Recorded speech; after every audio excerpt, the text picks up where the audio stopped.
طور پر مال فہ ہے جو جہاد سے مال حاصل ہوتا ہے، اس کی دو ہی صورتیں ہیں، ایک مال غنیمت ہے اور ایک مال فہ ہے۔ مال غنیمت وہ ہوتا ہے جس سے کفار سے لڑا جائے، لڑائی ہو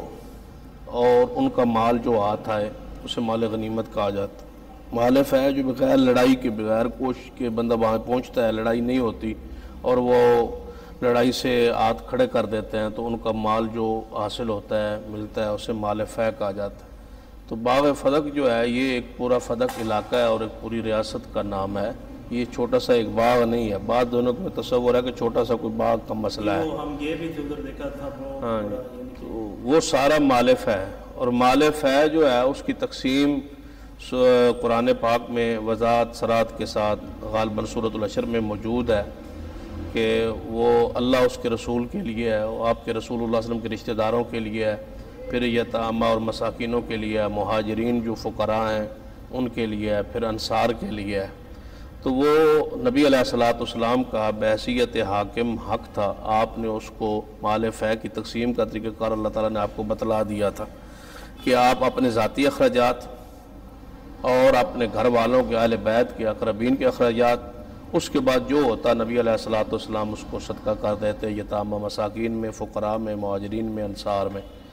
یہی تقسیم رہی رسول اللہ علیہ وسلم کی زندگی میں۔ سیدنا صدیق رضی اللہ تعالیٰ عنہ جب منصب خلافت پہ آئے تو اہل بیت کی خواہش یا اس طرح سمجھے کہ ان کا یہ مطالبہ تھا یا ان کے مسئلہ اس کی وہ چاہتے تھے، ان کا یہ خیال تھا کہ شاید یہ ہمارا حق ہے اور ہمیں وراثت کے طور پر یہ ملے گا۔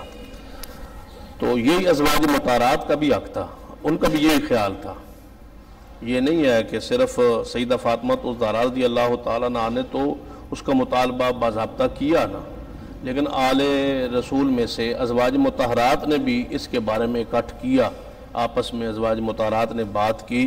تو سیدہ عائشہ رضی اللہ تعالیٰ عنہ کے پاس وہ آئیں اور سیدہ عائشہ رضی اللہ تعالیٰ نے اس کی وضاحت کی کہ یہ حدیث ہے، آپ نے کیا یہ حدیث نہیں سنی؟ انہوں نے اس حدیث کو وضاحت کر کے، اور ادھر صدیق رضی اللہ تعالیٰ کے پاس جب سیدہ فاطمہ الزہرا گئیں تو انہوں نے یہ حدیث پڑھی کہ نبی علیہ السلام نے فرمایا کہ ہم انبیاء علیہ السلام کی جو جماعت ہوتی ہے، جو ہم مال چھوڑ جاتے ہیں، ما ترکنا فہو صدقۃ، جو ہم چھوڑ جاتے ہیں وہ صدقہ ہوتا ہے، تو لہٰذا یہ سارے کا سارا صدقہ ہوگا،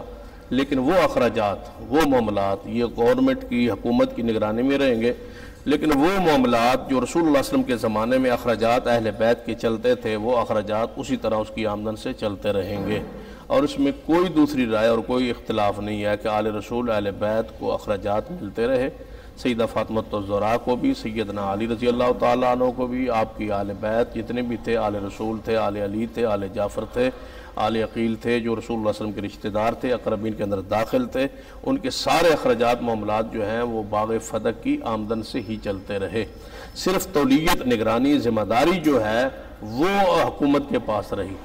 تو سیدنا عمر رضی اللہ تعالیٰ عنہ کے زمانہ خلافت میں وہ تولیت، نگرانی بھی سیدنا علی کو دے دی گئی تھی رضی اللہ تعالیٰ عنہ۔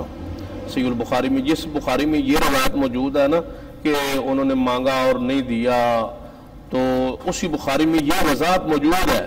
کہ سیدنا عمر رضی اللہ تعالیٰ نے سیدنا علی اور سیدنا عباس کے حوالے کر دیا تھا کہ یہ تم اس کی نگرانی سنبھالو، تم اس کی ذمہ داری سنبھالو، لیکن یہ مجھ سے عہد کرو کہ اخراجات جو جتنی آمدن ہوگی اس سے اپنے اخراجات چلاؤ گے، اور اس کے بعد جو کچھ ہوگا وہ اسی طرح صدقہ کر دو گے جس طرح رسول اللہ علیہ وسلم کرتے تھے۔ تقسیم کا طریقہ وہی رہے گا، نگرانی تولیت تمہاری رہے گی، لیکن پھر اہل بیت میں آپس میں اختلاف ہوا، اس کو نہیں بیان کیا جاتا۔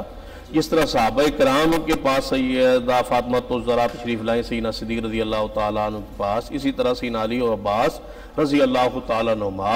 ہمارے لیے چونکہ ساری شخصیات واجب الاحترام ہے، واجب الاکرام ہے، کسی ایک کی توہین جو ہے وہ ہم اس کو کفر سمجھتے ہیں، کسی ایک ہستی کی تنقیص کو ہم جو ہے گمراہی سمجھتے ہیں، اس لیے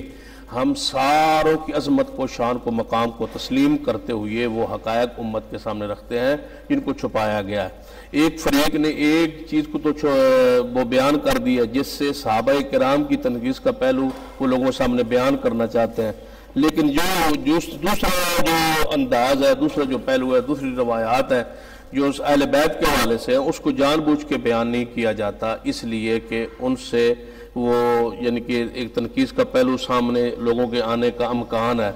تو لیکن یہاں آگے ہم اس کی تعویل کرتے ہیں وہ کہ صحابہ اکرام رضوان اللہ جو نے یہ اصل میں یہ صورتحال تھی، یہ مقام تھا، یہ عظمت تھی، یہ ان کی عظمت ہے، وہ احادیث کے سامنے بیان کرتے ہیں، تو آل رسول اہل بیت کی عظمت کو بھی اسی طرح محفوظ ہے، اسی طرح بچایا جا سکتا ہے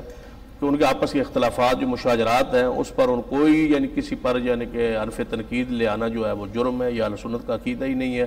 تو ہمارا یہ عقیدہ ہے کہ سیدنا صدیق بھی واجب الاحترام ہے، سیدنا عمر بھی، سیدنا عثمان بھی، شیر خدا رضی اللہ تعالیٰ عنہ بھی، حضرت علی حضرت قرار رضی اللہ تعالیٰ عنہ، سیدنا حسن حسین بھی، آپ کی پوری آل جو ہے ہمارے لیے ایمان ہے۔ اللہم صلی علی محمد وعلی آل محمد۔ تو حضرت عباس و علی کا رضی اللہ عنہ آپس میں اختلاف ہوا، ایک فرماتے تھے کہ میں نگرانی لوں گا، سیدنا علی فرماتے تھے میں لوں گا، سیدنا عباس فرماتے تھے میں لوں گا، پھر دونوں کا اختلاف سیدنا عمر رضی اللہ تعالیٰ عنہ کے پاس آیا، اور ساتھ صحابہ کرام بھی آئے ہوئے، یہ ساری بخاری شریف میں وضاحت موجود ہے، وہ بھی تشریف لائے تو ان کے درمیان فیصلہ کر دیں کہ حضرت علی میں سے یا حضرت عباس میں سے کون ہوگا، ان دونوں میں سے کون ہوگا، وضاحت فرما دیں۔ تو حضرت عمر رضی اللہ تعالیٰ عنہ نے بڑی وضاحت فرمائی، آپ نے فرمایا کہ سیدنا صدیق کا فیصلہ ٹھیک تھا کہ انہوں نے حکومت کی نگرانی میں یہ رکھا تھا اور اہل بیت کے خرچات پورے ہوتے تھے، آج میں نے تمہیں دے دیا اور پھر تمہارا آپس کا اختلاف ہو گیا، تو لہٰذا میں وہی صورتحال اس کو بحال کرتا ہوں جو صدیق رضی اللہ تعالیٰ عنہ کا فیصلہ تھا، آپ یہ اخراجات چلتے رہیں گے لیکن یہ حکومت کی نگرانی میں رہے گا۔ سیدنا عثمان کے زمانہ خلافت میں بھی ایسے ہی رہا، سیدنا علی کے زمانہ خلافت میں بھی ایسا رہا، سیدنا حسن بن علی رضی اللہ عنہ کے زمانہ خلافت میں ایسا ہی رہا، نگرانی تولیت پھر چونکہ حضرت اہل بیت خود حکمرانی پر آ گئے حضرت علی رضی اللہ عنہ، پھر سیدنا حسن رضی اللہ تعالیٰ عنہ، اس کے بعد سیدنا حسین، اس کے بعد سیدنا زین العابدین، یہ حکمرانی کے حوالے سے تو نہیں ہے لیکن تولیت نگرانی پھر انہی کی رہی، 200 سال تک جو ہے وہ وضاحت کتب میں موجود ہے کہ یہی نگرانی، یہی ذمہ داری رہی، اور آج میری جو ہے معلومات اس کے مطابق آج بھی وہ زمینیں جو ہیں سرکاری ملکیت میں ہیں، اور جو وہاں آل رسول آج بھی موجود ہیں، آل جعفر موجود ہیں، آل عقیل موجود ہیں، آل حسن موجود ہیں، آل حسین موجود ہیں، ان کے اخراجات، ان کی آمدن کا ایک حصہ آج بھی اہل بیت کو وہاں دیا جاتا ہے جو ان کی اولاد موجود ہے۔ تو یعنی آج تک یہی سلسلہ موجود ہے جو رسول اللہ صلی اللہ علیہ وسلم سے شروع ہے۔ لوگوں نے غلط فہمیاں پھیلا دی ہیں، صحابہ کرام کا اہل بیت کا آپس میں توڑ بیان کرنے کے لیے، اختلاف بیان کرنے کے لیے، افتراق بیان کرنے کے لیے، قرآنی نصوص کا انکار کے لیے کہ رحماء بینہم، وہ آپس میں مہربان تھے۔ اللہ تعالیٰ ان پر رحمت نازل فرمائے، اللہ تعالیٰ ہمیں ان کے قدموں سے اٹھنے کی سعادت